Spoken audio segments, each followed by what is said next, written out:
সূরা সূরা আলাকের প্রথম 5 আয়াত প্রথম যখন নাজিল হয়ে গেল, আমার রাসূলের শরীরের মধ্যে কম্পন সৃষ্টি হলো এবং মা খাদিজাতুল কুবরাকে বলল, তুমি কম্বল দিয়ে আমাকে চেপে ধরো, আমি সহ্য করতে পারছি না।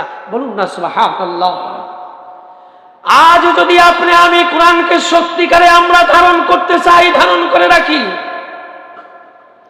আপনার শরীরের মধ্যে ইমানি জজবার একটা কম্পন এমন ভাবে আসবে, দুনিয়ার মধ্যে যত অপকর্ম আছে, দুনিয়ার মধ্যে যত অনাচার আছে, অবিচার আছে, আপনি কখনো সহ্য করতে পারবেন না।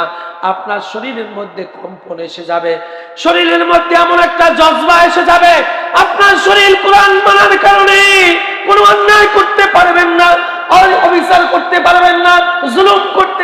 চ্যানেলটি সাবস্ক্রাইব করে আমাদের সঙ্গেই থাকুন।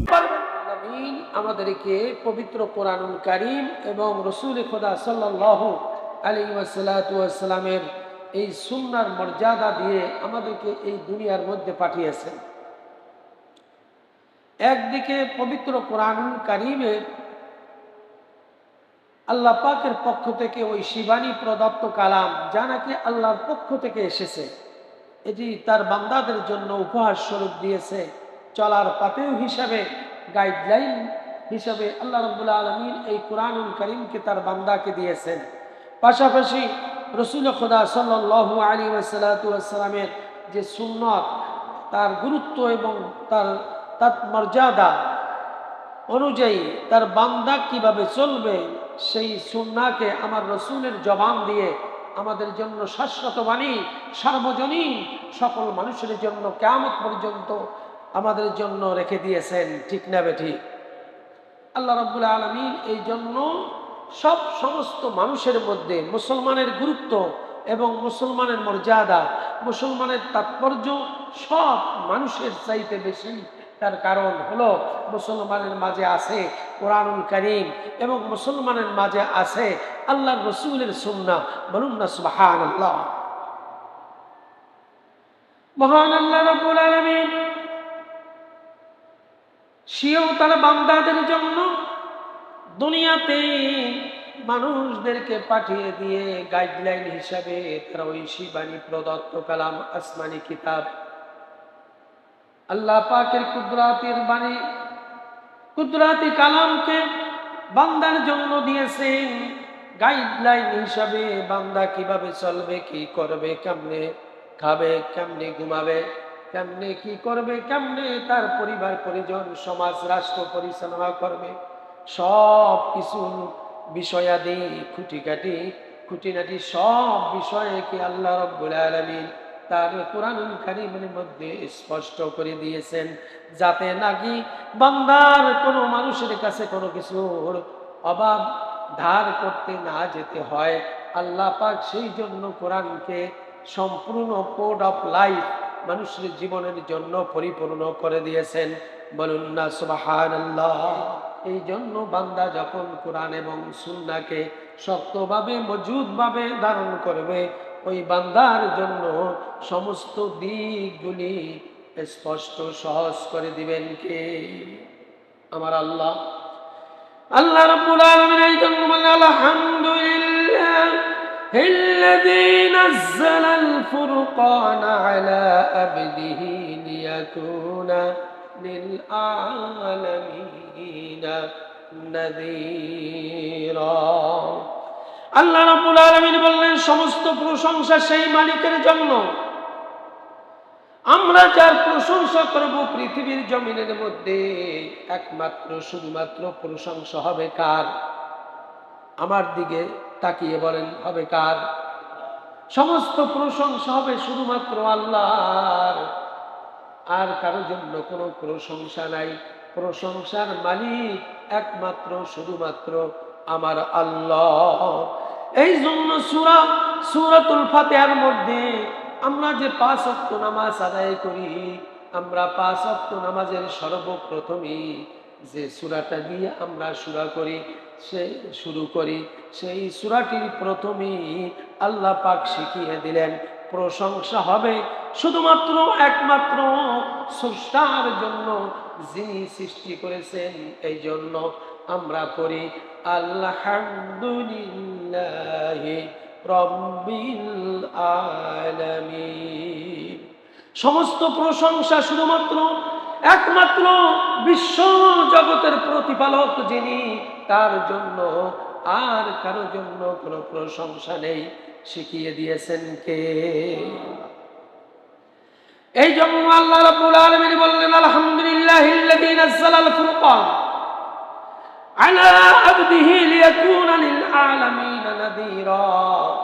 আল্লাহ রাব্বুল আলামিন আমাদেরকে শিখিয়ে দিলেন সমস্ত প্রশংসা সেই মালিকের, সেই আল্লাহর, সেই স্রষ্টার, সেই রবের, সেই আমাদের সত্তার, যিনি তার বান্দার উপর কুরআনুল কারীম আল ফুরকানকে নাজিল করে দিয়েছেন।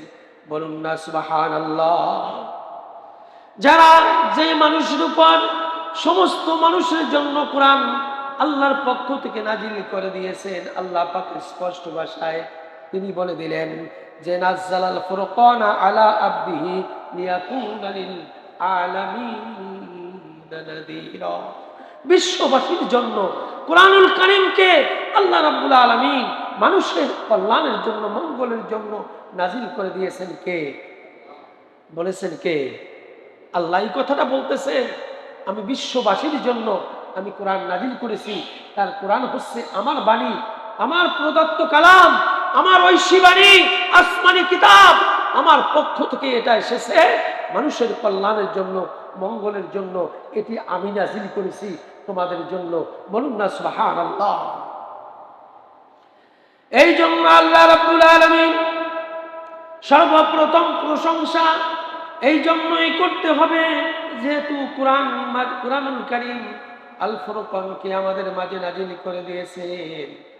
আর যারা নাকি এই কোরআনকে ফলো করেছে, কোরআনকে ধারণ করেছে, কোরআনের মর্যাদা বুঝে যারা এর সংস্পর্শে এসেছে, আল্লাহ রাব্বুল আলামিন সমস্ত মানুষের মধ্যে ওই মানুষগুলিকে মর্যাদাশীল বানিয়ে দিয়েছেন। ঠিক না বেটি?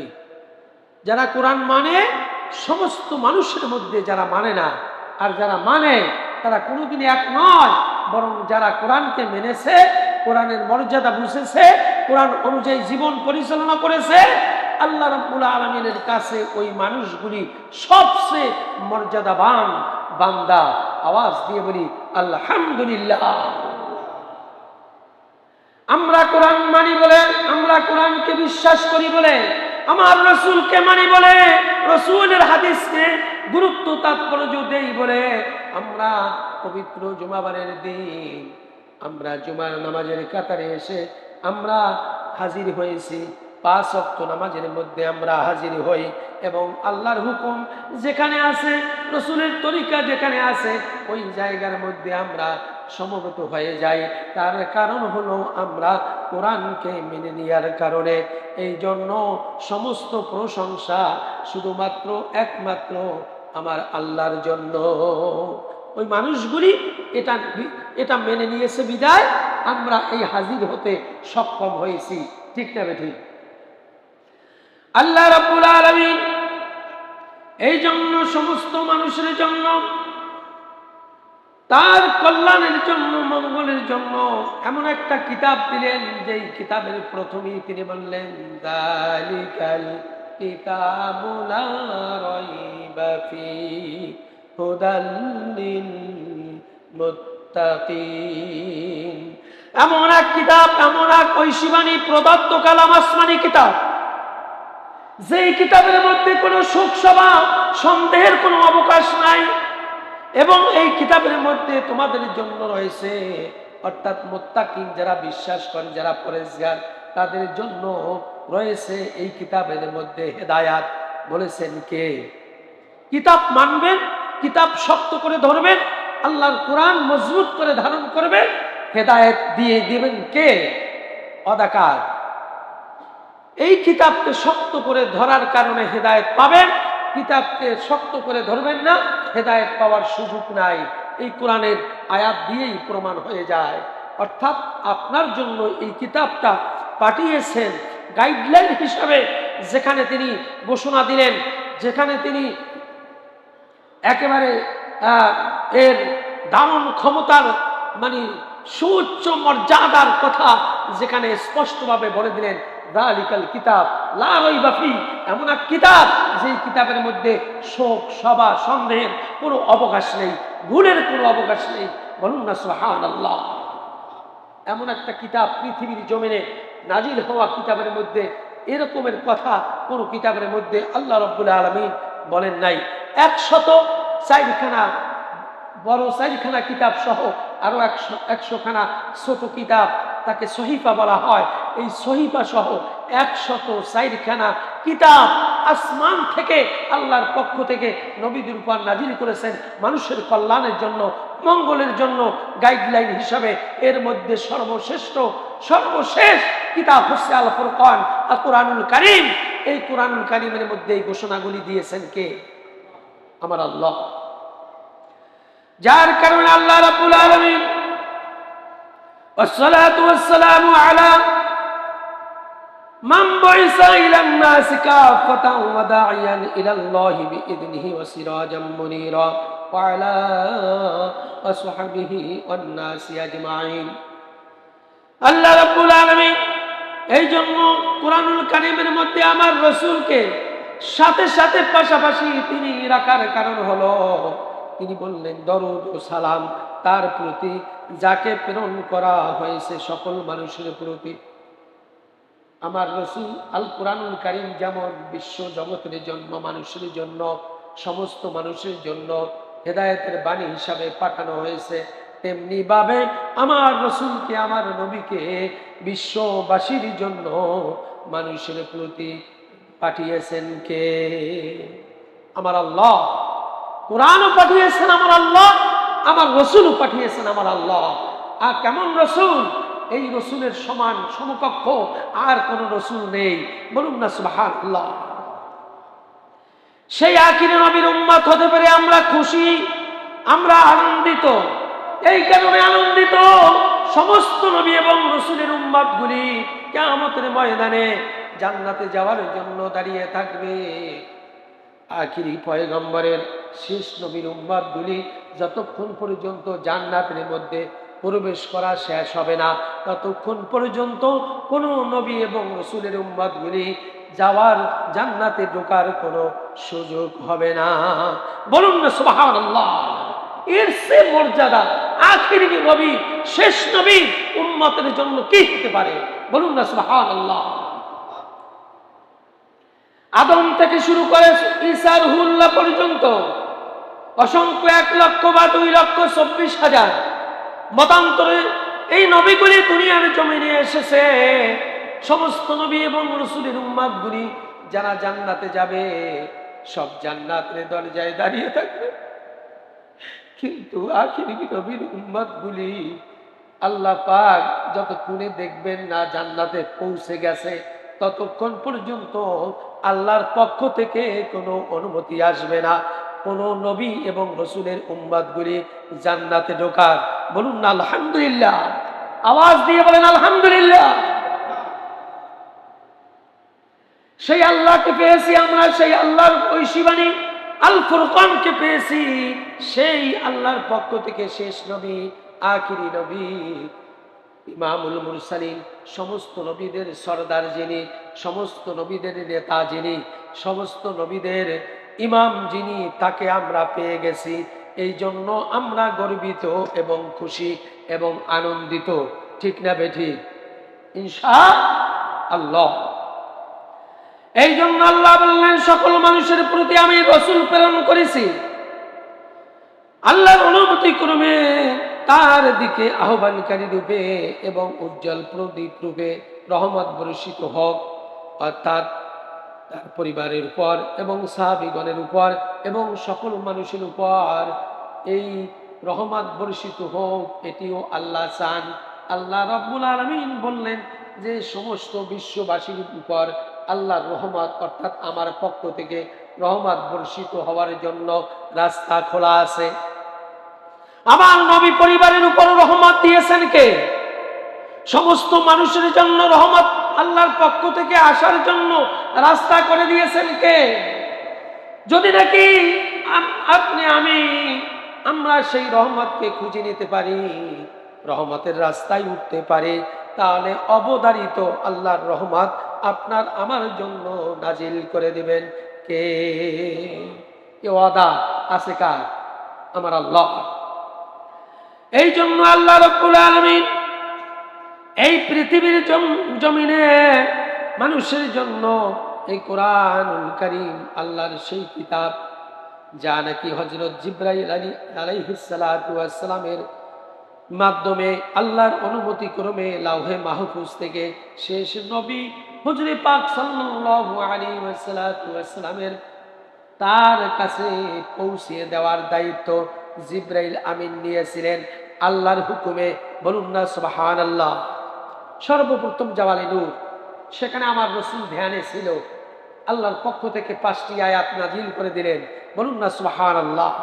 কোরআনের 5টি আয়াত নাজিল হওয়ার সাথে সাথে রসুলের কম্পন সৃষ্টি হয়ে গেছে, আর রসুল সেখানে আর থাকতে পারলেন না। তিনি সেখান থেকে মা খাদিজাতুল কুবরার ঘরে চলে গেলেন, অর্থাৎ গিয়ে বললেন, আমাকে কম্বল দিয়ে চাপিয়ে দাও, আমার শরীরে কম্পন সৃষ্টি হয়েছে, জ্বর উঠে গেছে। এই জন্য দেখবেন কোরআন যারা পড়ে তখন তাদের শরীরের মধ্যে হাফেজ যারা, হেফজোখানায় যাবেন দেখবেন, হেফজো যারা পড়ে, কোরআন যারা মুখস্থ করতে চায়, দেখবেন যে হেফজোখানায় গিয়ে দেখবেন যে হাফেজরা কোরআন পড়ে আর ঢুলে। ঠিক নেবে ঠিক? কোরআন পড়ে আর ঢুলে। এই ঢুলুনিটা এখানকার ঢুলুনি নয়, এই হাফেজদের শুধু ঢুলুনি নয়, এই ঢুলুনিটা কোরআনের ওজনের যে ওজনের যে মাপকাঠি, এটা জাবাল অর্থাৎ পাহাড় পর্বত নদী নালা গাছপালা কিছুই এটাকে সহ্য করতে পারবে না বলে স্বীকার করে নাই, একমাত্র মানুষের উপর দিয়েছে। এই কিতাব যখন মানুষ ধারণ করবে তার শরীরের মধ্যে কম্পন এবং ঢুলুনি সৃষ্টি হবে। এই জন্য কোরআন যখন হাফেজরা ধারণ করতে যায় তখন হাফেজের শরীরের মধ্যে ঢুলুনি এসে যায়। বলুন না সুবহানাল্লাহ। যা নাকি এসেছিল আমার রসুলের উপর, আমার রসুল তো তিনি ইকরা বিসমি রাব্বিকাল্লাযী খলাক, এই আয়াত যখন 5টা নাজিল হয়ে গেল, হ্যাঁ, আলাকের সূরা আলাকের প্রথম 5 আয়াত প্রথম যখন নাজিল হয়ে গেল, আমার রসুলের শরীরের মধ্যে কম্পন সৃষ্টি হলো এবং মা খাদিজাতুল কুবরাকে বলল, তুমি কম্বল দিয়ে আমাকে চেপে ধরো, আমি সহ্য করতে পারছি না। বলুন না সুবহানাল্লাহ। আজ যদি আপনি আমি কোরআনকে সত্যিকারে আমরা ধারণ করতে চাই, ধারণ করে রাখি, আপনার শরীরের মধ্যে ইমানি জজবার একটা কম্পন এমন ভাবে আসবে, দুনিয়ার মধ্যে যত অপকর্ম আছে, দুনিয়ার মধ্যে যত অনাচার আছে, অবিচার আছে, আপনি কখনো সহ্য করতে পারবেন না। আপনার শরীরের মধ্যে কম্পন এসে যাবে, শরীরের মধ্যে এমন একটা জজবা এসে যাবে, আপনার শরীর কোরআন মানার কারণে কোনো অন্যায় করতে পারবেন না, অবিচার করতে পারবেন না, জুলুম করতে পারবেন না, আপনি মানুষের উপর কোনো অনাচার করতে পারবেন না, অনর্থক কোনো মানুষকে কষ্ট দিতে পারবেন না। তার কারণ হলো কোরআন ধারণ করেছেন আপনি। এই জন্য আমার রসুলের উপর কোরআন ধারণ করার কারণে, পাঠিয়ে দেওয়ার কারণে, নাজিল করার কারণে, রসুল ধারণ করার কারণে আমার রসুলের জিন্দিগির মধ্যে কোনো গুনাহ নাই। বলুন না সুবহানাল্লাহ। এই জন্য প্রত্যেক নবী এবং রসুলের উপর যে কিতাবগুলি নাজিল হওয়ার একটা কারণ হলো, এই নবী এবং রসুলরা কোরআন এবং কোরআনুল কারীম, তারপর আপনার ইনজিল, ফুরকান, তাওরীত, জাবুর এবং 100 সহিফা, এই প্রত্যেক সহিফার উপর যত নবী, এই যে লক্ষ লক্ষ নবী এসেছে, এই কিতাব, এই 104খানা কিতাবের উপরই তারা তাওয়াক্কুল ছিল, এই কিতাবের অনুসারী ছিল। এই জন্য কোনো নবী এবং রসুল কোনো গুনাহ করে নাই, তাদের কোনো গুনার মধ্যে রাখে নাই, নিষ্পাপ নিষ্কলঙ্ক রাখার কারণ হচ্ছে তাদের উপর সহিফা এবং কোরআন এবং আসমানি কিতাব নাজিল হওয়ার কারণে তাদেরকে একেবারে মাসুম রেখে দিয়েছেন কে? আমার আল্লাহ। আপনি আমিও যদি এই কোরআনকে, আসমানি কিতাবকে ধারণ করি, আমাদেরকে এভাবে গুনাহ থেকে, অন্যায় থেকে, অবিচার থেকে, অনাচার থেকে বাঁচিয়ে দিবেন কে? এটা ওয়াদা আছে কি নাই? ওয়াদা আছে কি নাই? জালিকাল কিতাবুল লা রাইবা ফি হুদাল লিল মুত্তাকিন, এমন এক কিতাব দিলাম যেই কিতাবের মধ্যে কোনো শোক সভা সন্দেহের অবকাশ নাই। আর এই কিতাব যারা মেনে নেবে এটা মুত্তাকিন পরেজগারদের জন্য হেদায়াত হয়ে যাবে। বলুন না সুবহানাল্লাহ। সুতরাং আল্লাহ রাব্বুল আলামিন এই দুনিয়ার জমিনের মধ্যে কোরআন যেমনি দিয়েছেন, হাদিসও আমার রসুলের বাণী তেমনি আমাদেরকে দিয়েছেন। রসুলের বাণীগুলি শাশ্বত সার্বজনীন। কোরআন যেমন মানুষের জন্য কিয়ামত পর্যন্ত সার্বজনীন, তেমনি ভাবে আমার রসুলের বাণীগুলিও সার্বজনীন, কিয়ামত পর্যন্ত স্পষ্ট মানার জন্য মানুষের জন্য থাকবে কি থাকবে না? কোরআন যেমন থাকবে আমার রসুলের হাদিসও থাকবে। এটা আল্লাহর কথা, আমার কথা নয়। এই জন্য আমরা বলি রসুলের কথাগুলি মানা সুন্নাত। আসলে সুন্নাত নয়, রসুলের কথাগুলি মানা আল্লাহর পক্ষ থেকে ফরজিয়াতের হুকুম। বলুন না সুবহানাল্লাহ। ফরজিয়াতের হুকুম, যেহেতু আল্লাহ পাক বলছেন আমার রসুলকে অনুসরণ করো, রসুল যা করে তা তোমরা করো, রসুল যা নিষেধ করে তা তোমরা বর্জন করো। হুকুম কার?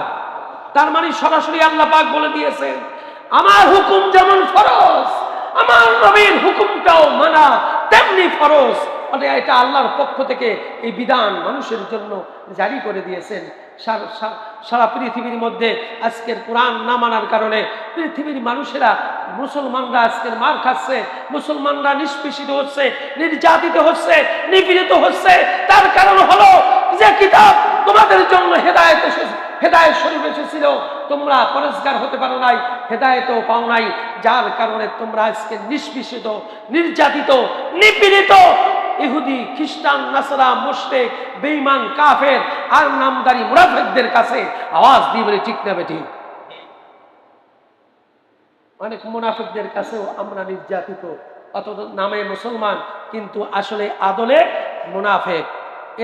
এদের কাছেও সত্যিকার অর্থে মুসলমান যারা, তারা নির্যাতিত। বলেছেন কে? আল্লাহ রাব্বুল আলামিন। আমার কোনো বানানো কথা নয়। আর এই মুনাফিক, মুসলমান যদি কোনো মুনাফিক হয়ে যায়, মুনাফিকদের জন্য কঠিন আযাবের কথা আল্লাহ রাব্বুল আলামিন কুরআনুল কারীমের মধ্যে স্পষ্ট ভাষায় বলে দিয়েছে, ইন্নাল মুনাফিকিনা ফিদ দারকিল আসফালি মিনান নার। মুনাফিকদের জন্য জাহান্নাম হবে সমস্ত জাহান্নামের নিম্ন স্থানে। আওয়াজ দিয়ে বলি নাউজুবিল্লাহ। সুতরাং মুসলমান তো মুসলমানই হতে হবে, মুনাফিকি আচরণ ছেড়ে দিতে হবে, সমস্ত দল মত ছেড়ে দিয়ে কোরআনের কাছে আসতে হবে, আমার রাসূলের কাছে আসতে হবে, রাসূলের বাণী মেনে নিতে হবে, কোরআনকে স্পষ্টভাবে ধারণ করে বুকে জড়িয়ে কোরআনের আইনকে মেনে নিতে হবে। ঠিক না বেঠিক? আওয়াজ দিয়ে বলেন ঠিক না বেঠিক? যদি নিতে পারি মুনাফিকি দপ্তর থেকে নাম কাটা যাবে। আর যদি না মেনে নিতে পারি, রসুলকে মানি শুধু, নেতা মানলাম, রসুলের বিপরীতে যিনি তাকে আমি নেতা হিসেবে মেনে নিলাম। কোরআন মানি ঠিকই, কিন্তু কোরআনের বিপরীতে যারা পরিবার, সমাজ, রাষ্ট্র পরিচালনা করে তাদেরকে মেনে নিলাম, তাহলে বুঝতে হবে আমি বড় মুনাফিকের খাতায় নাম লিখিয়ে দিলাম। ঠিক না বেঠিক? এর চেয়ে স্পষ্ট কথা পৃথিবীর জমিনে আর হতে পারে না। এটা আল্লাহর কথা। এই আল্লাহর কথা যারা বলবে না, কিয়ামতের ময়দানে আগুনের কাছে দিয়ে তাদের জিহ্বাকে কর্তন করে দিবেন কে? চাকরি থাকুক আর নাই থাকুক, বলতে হবে কার কথা? আমার আল্লাহর কথা। সুতরাং আল্লাহর কথা চাকরি বাঁচানোর জন্য যদি না বলা হয়, তারা মহা বিপদের মধ্যে পড়ে যাবে কিয়ামতের ময়দানে। মুসলমান, তোমার কাছে একটা পথই খোলা আছে, সে পথটা হচ্ছে আমার রাসূল বলছেন, তারাকতুম ফীকুম আমরাইন মা তামাসসাকতুম বিহিমা লান তাদিল্লু মা তামাসসাকতুম বিহিমা কিতাবাল্লাহি ওয়া সুন্নতি ওয়া রাসূলিহি আও কামা ক্বালা রাসূলুল্লাহ সাল্লাল্লাহু আলাইহি ওয়াসাল্লাম। এটা আমার কোনো বানানো কথা নয়। তোমরা দিশেহারা হয়ে গেছো, তোমরা পথ হারা হয়ে গেছো, পথ খুঁজে পাচ্ছ না। কোরআনের কাছে আসো, হাদিসের কাছে আসো, পথ দেখিয়ে দিবেন কে? আওয়াজ দিয়ে বলেন, পথ দেখিয়ে দিবেন কে? আমার আল্লাহ রাব্বুল আলামিন। আমাদের সকলকে আল্লাহ রাব্বুল আলামিন কোরআন হাদিসের আলোকে জীবন গড়ার সহি সমাজ সহি বুঝ আমাদেরকে আল্লাহ পাক দান করুন, হেদায়েতের রাস্তায় রাখুন, মুত্তাকিন পরেশগারিতা অবলম্বন করার আল্লাহ রাব্বুল আলামিন এখতিয়ার আমাদেরকে দান করুন এবং সত্যিকার অর্থে আমরা যেন হেদায়েত প্রাপ্ত হতে পারি। আল্লাহ পাক আমাদেরকে তৌফিক এনায়েত করুন। আওয়াজ দিয়ে বলি আমিন।